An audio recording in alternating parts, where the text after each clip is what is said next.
Preventing a potential disaster for Bay Area families could lead to an environmental catastrophe. Just the fact that we're running water into the Tampa Bay is not a great thing and not a great place to be at.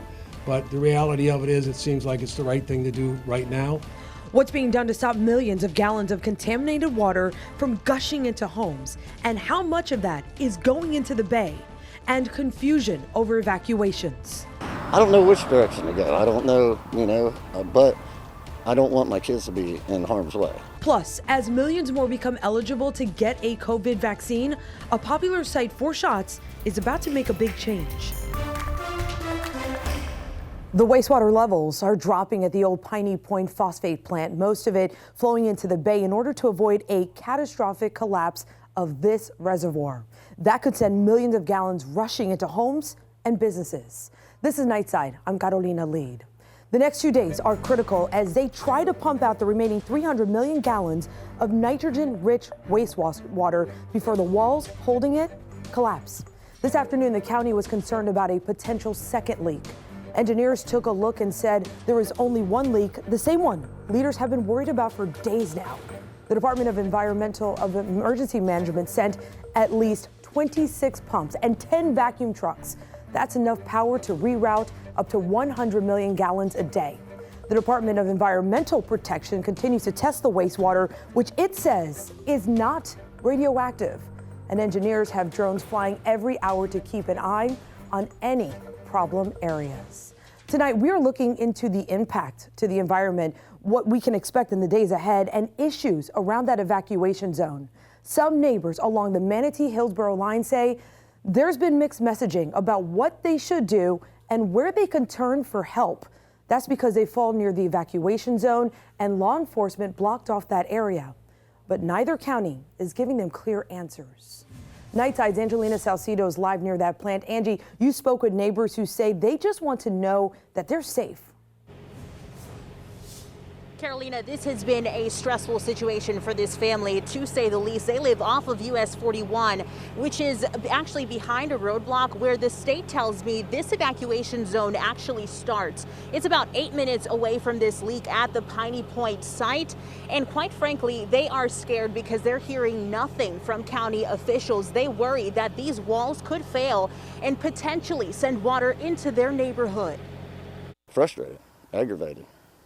I mean, it's got me, it's stressing me out. It's stressing my family out. Stephen Weaver says he's homeless after being told to evacuate. When we initially came in, they said this is, we need to evacuate for 8 to 10 days.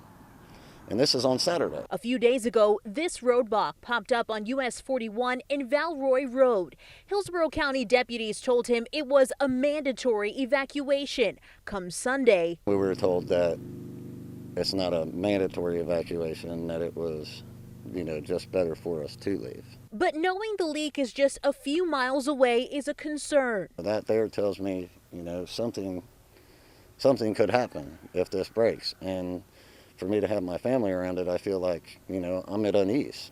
But I don't have anywhere else to go, so I pretty much have to stay. His home sits between Manatee and Hillsborough counties. That's making it hard for Weaver to get help from either. Manatee County saying one thing, you got Hillsborough saying another, and then we're stuck in the middle, and there's nothing we can do about it. When we reached out to both counties, Manatee County said he lives in Hillsborough and couldn't help. Hillsborough County officials said they weren't aware of any evacuations. So Weaver and his 6 kids are left in limbo. Someone's got to step up and someone's got to do something. There's got to be something done. I mean, we're not here in a blocked off area for no reason. There's got to be a reason for it. If that area is blocked off, that's saying to me, that's going to come that far.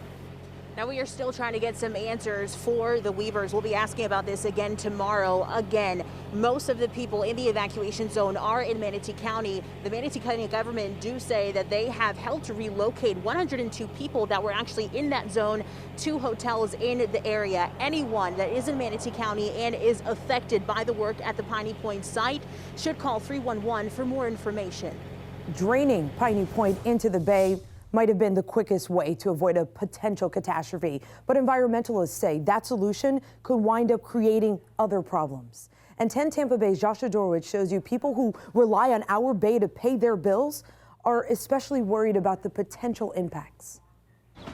It's very scary. Justin Moore grew up on these waters. The second-generation fishing guide says he's already noticing discoloration and other changes from the nutrient-rich wastewater being pumped into Port Manatee. Well, we're used to being on these shorelines, and we've seen ups and downs over the years, but we have a pretty good idea what it should look like. You could tell things were out of place. I mean, how much nutrients are we talking here? You know, you could do the equations, but what has been discharged to the bay so far is equivalent to like 50, 60,000 bags of fertilizer being dumped in the bay all at one time over these past 5-6 days. Ed Sherwood directs the Tampa Bay Estuary Program, which has spent the past 3 decades reducing nutrient levels in the bay to curb algal blooms. He says this much nitrogen being pumped in mere days is doubling nutrient levels to what they'd usually expect to see over the course of an entire year. It's disheartening for sure for all the hard work and investment. But first, researchers, like at the USF College of Marine Science, need to get a better idea of just what we are dealing with. Something that could take days, weeks, months even. That's part of the response effort now, to collect the appropriate data to determine where the material's going,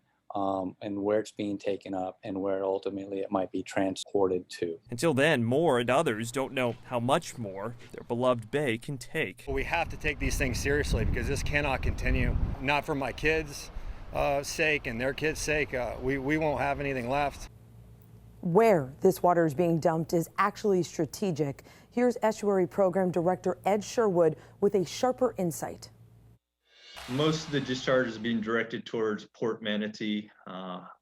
There's been past incidents, especially from this facility. The discharges have been focused towards backwater embayments, and that when water is discharged into those backwaters, it has less of the potential to be flushed out of the bay or be mixed with tides and currents.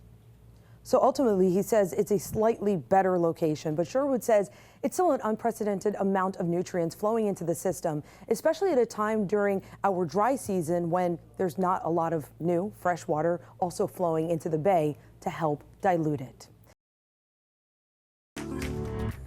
We just poured around the complex. It is really traumatic to see. The problem is the building has literally pancaked. There's just feet in between stories where there were 10 feet. One of them I take care of, and then the entire rest of the family is in there. I can see there's no more there. Grown-ups screaming, women and children crying, and it's probably one of the worst experiences that I've ever witnessed in my life. The governor said the TV doesn't even do it justice. The mayor of Surfside said it looked like a bomb went off. A portion of a 12-story condo building just north of South Beach collapses in the middle of the night. One person killed. First responders are digging through the rubble and sheet metal to try and see if there are more survivors. Welcome to 10 Tampa Bay. We'll have you covered all show long. I'm Ryan Bass. And I'm Allison Croft. Still a lot that we don't know tonight about why this happened, how this happened. What we do know right now, crews are still searching for 99 people that are still unaccounted for. Surfside, Florida, this is about 276 miles from Tampa, just outside of Miami. We're talking about the Champlain Towers South condo. You can see it right there on the map. Now here's some surveillance video where you can see the collapse. That was just before 2 a.m. That huge dust cloud swallowing the neighborhood. Right now, 102 people are accounted for. As Allison said, 99 are still reported missing. One person confirmed dead, 35 people rescued from the rubble. Officials aren't sure why that part of the building just collapsed. Miami-Dade's mayor is asking for the governor to declare a state of emergency. President Biden says federal resources are ready to go once DeSantis signs off on it. Crews are out there still searching for people buried under all that debris. The family of Paraguay's first lady are among those missing. Many of those beachside condos down there are owned by retirees who leave for the summer, but Surfside's mayor confirmed to CBS that families were living there full time. Our team is getting answers for you. Jennifer Titus is live in Surfside, hearing from people who witnessed what happened. Shannon Clough and Liz Crawford, they're looking into how safe your buildings are, how often they're inspected, and what you need to look out for. We have a lot to get to tonight, so let's take you out live right now to South Florida. Jen, what have you seen out there today? Well, Allison, I can tell you that the dust is so thick out here from the collapse as rescue crews continue to search for the nearly 100 people still missing. 55 units were damaged in the collapse as those inside slept in their beds. Now, if we zoom in here, you can see the rubble and the firefighters who have not stopped since 2 this morning. We know one person has died. At least 102 people have been accounted for, including a young boy who was rescued, all thanks to a witness who was standing close by. It was just sheer panic. His mom, we couldn't hear her, couldn't see her, so we didn't know what status that she was in.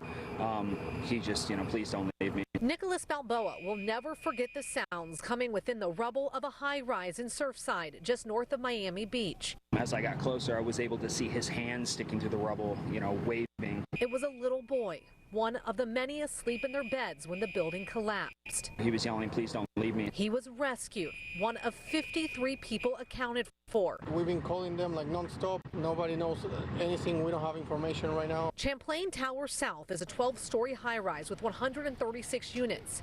55 of the units collapsed.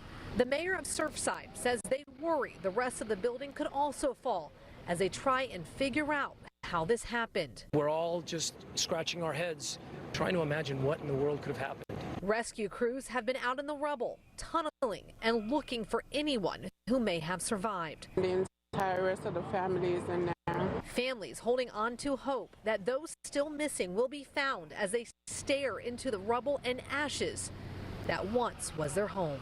I can see there's no more there. All right, so they're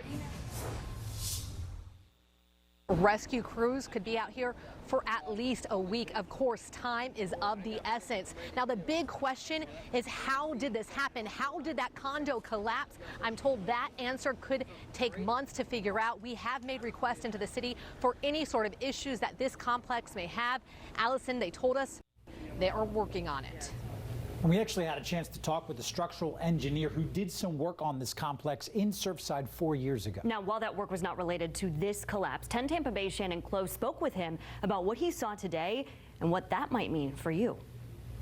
Safety is so important to Greg Batista that he created a company out of it. We specialize in existing building repairs. As a structural engineer, that brought him to Champlain Towers in 2017. We were at the building. As a matter of fact, when I saw the news this morning, I was like, wait a minute, that building looks familiar. And while that job had nothing to do with this morning's collapse, it piqued his interest. We were hired to do an inspection on some waterproofing and some planters that were on the actual deck. Looking out for structural damage is what he specializes in. I can say that this looks like, I reiterate the word looks like, that this was a structural collapse that happened and the origin was on the bottom floors. They're still not sure what caused it.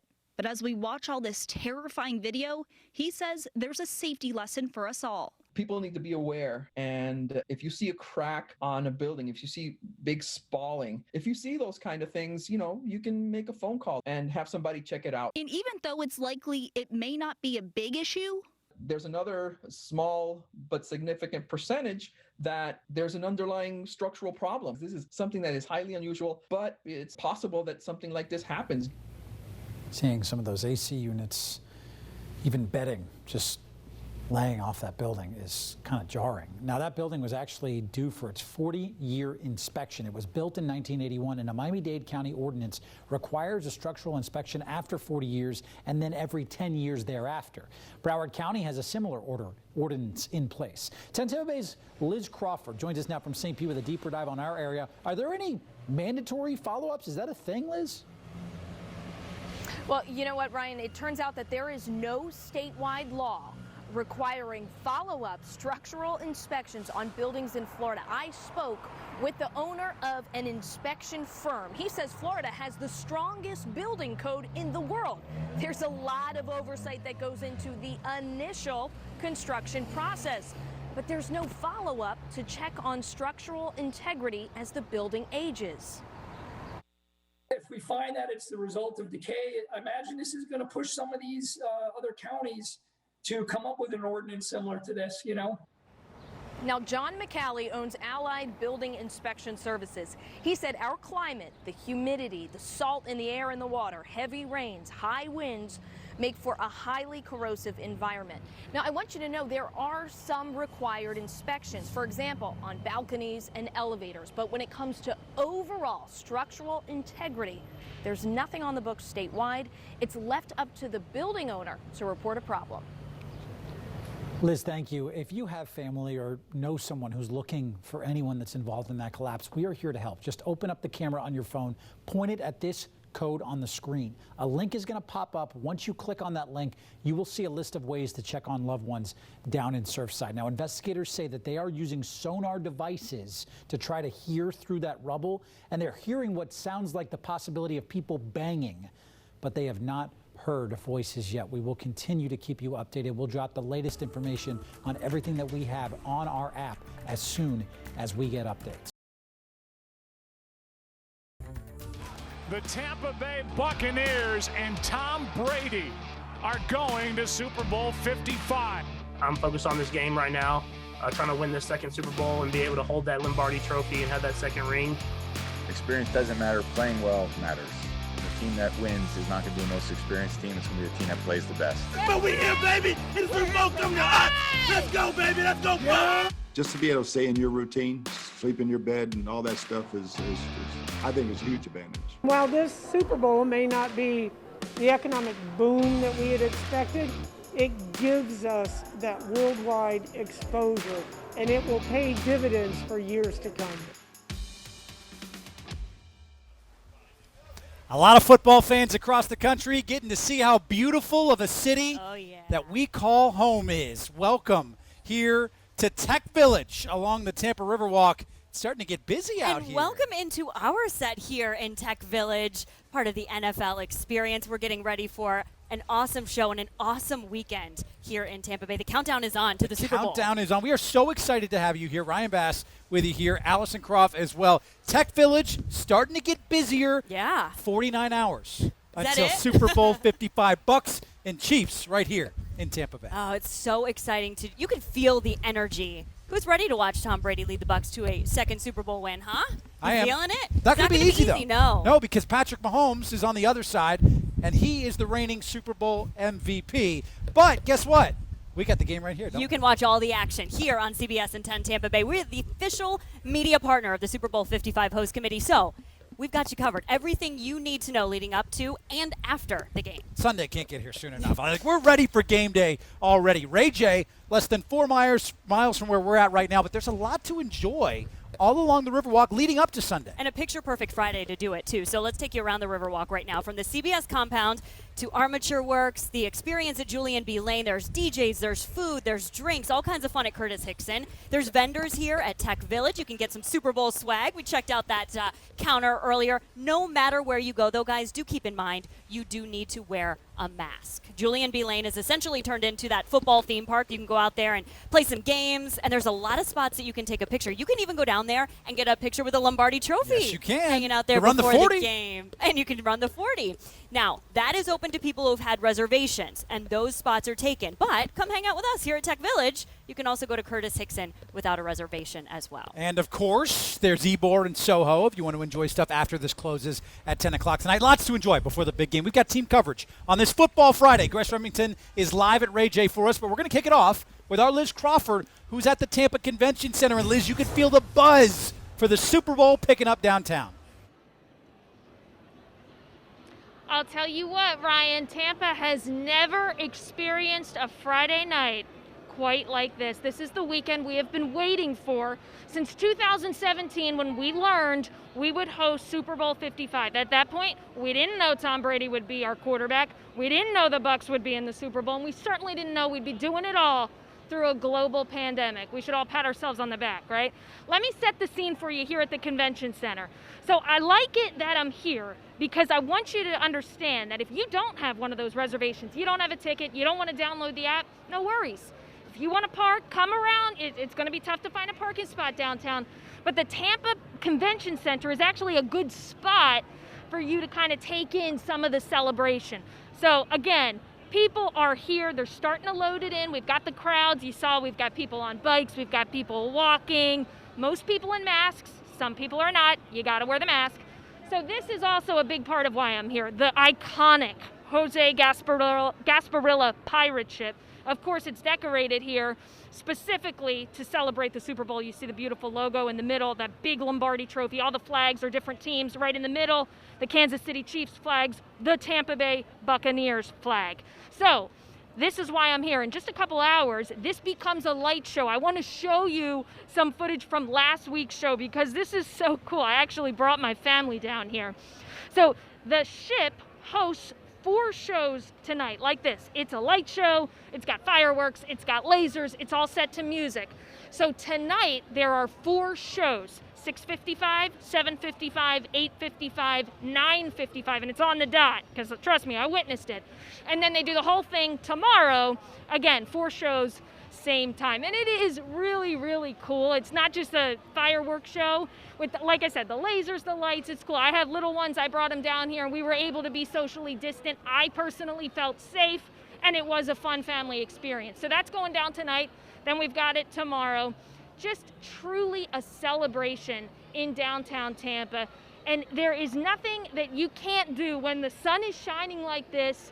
You bring your mask, you take it in. This is history in our backyard. Let's soak this in, Tampa.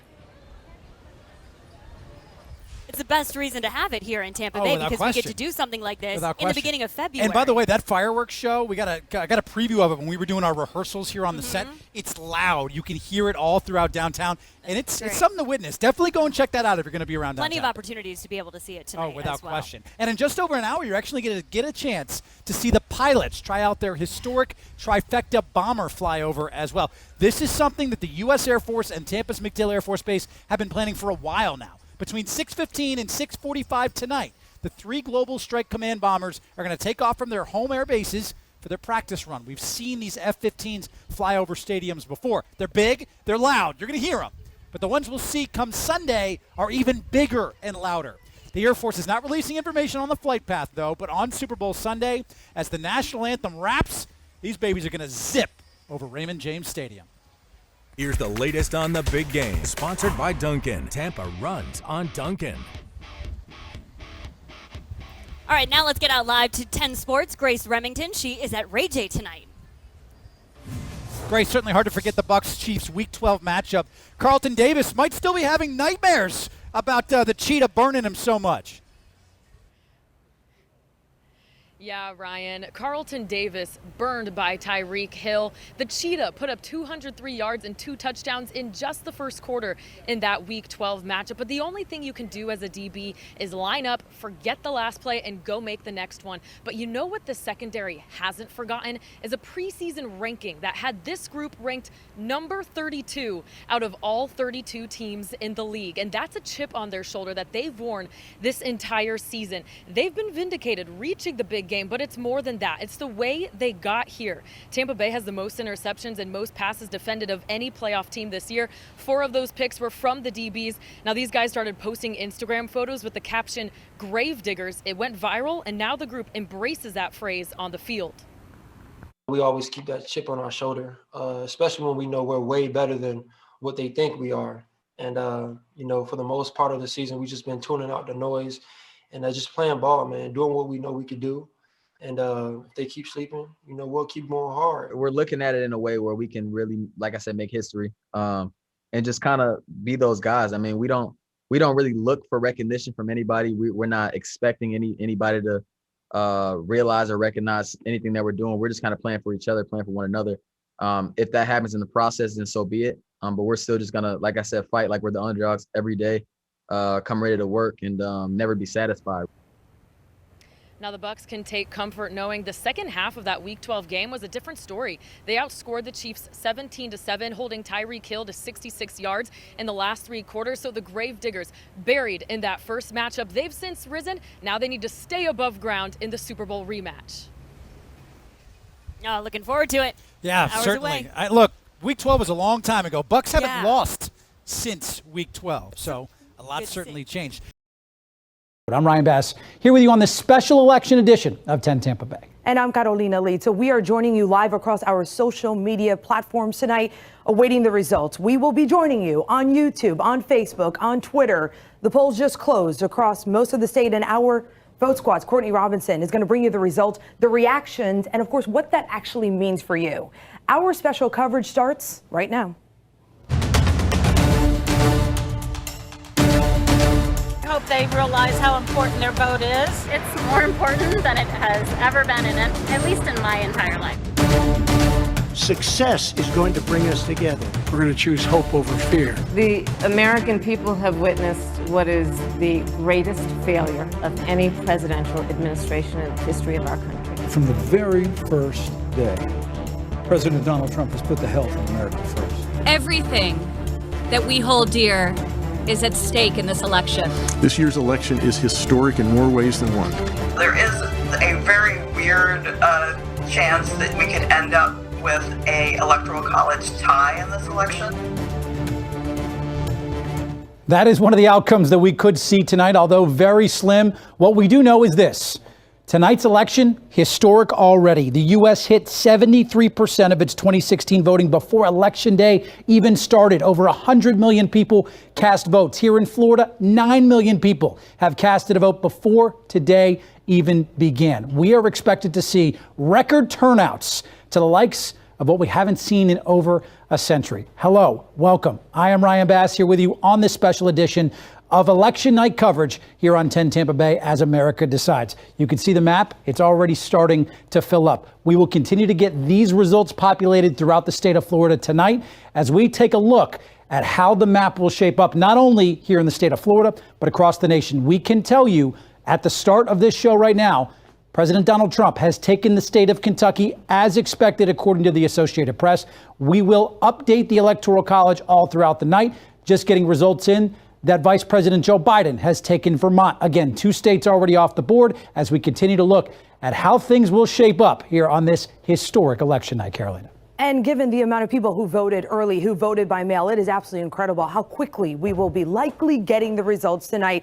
But of course, all eyes on Florida, one of the many swing states that the national media, people across the country have been focusing on, our state and the 29 electoral votes that we would give in this election to whether it be Biden, whether it be Trump. Again, we know that this state is a swing state, so it can go either way. But right now, you can see already we're getting quite a few numbers in here. Right now, Brevard County, there on the East Coast, with about 154,000 for Donald Trump right now, 127,000, a difference of 27,000. Again, really early in the night, but just want to show you the numbers that we're getting in right now. And then you look at Flagler County, just north of Brevard, 58% for Donald Trump right now, 42%, a difference of 9,000 votes. But throughout the night, we are truly focusing on quite a few areas that we saw in 2016 that were interesting. One of them, of course, in our area, Pinellas County, as we keep an eye on that, an area that can go either way. We've seen Donald Trump took it last time, but we've seen historically it's gone blue as well, going back and forth. Welcome down here to Curtis Hickson. We got our flags ready. We got our gear ready to go. We have a beautiful view of the boat parade taking place here in downtown Tampa.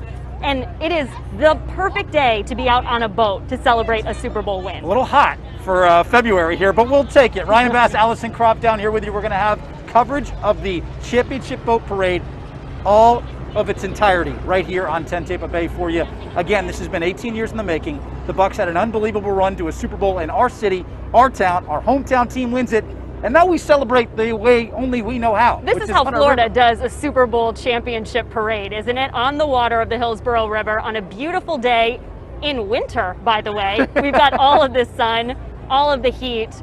It really is the Florida way. And we've got crews all along the Riverwalk, by the way. Your best ticket to watch everything along the parade route is right here on 10 Tampa Bay. The parade's going to start up by Waterworks Park at Armature Works, but all those 10s represent where all of our crews are located all throughout the Riverwalk. It'll start at Armature, come back towards Curtis Hickson Park, and then finish up at Sparkman Wharf.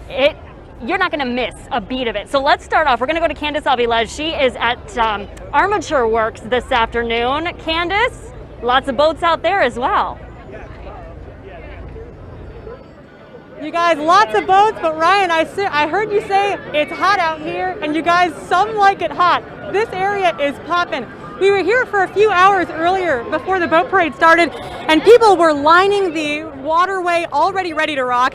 Now, if you look out on the water, you'll see everything from paddle boarders, people on jet skis. We even had a floating tiki hut go by, you guys. I don't know if it gets any more Florida than that. But if you look closely, you'll see the Tampa Fire Rescue boat get ready, the sheriff's boat, the boat carrying all the players. We're excited to see all the action here. And you know what?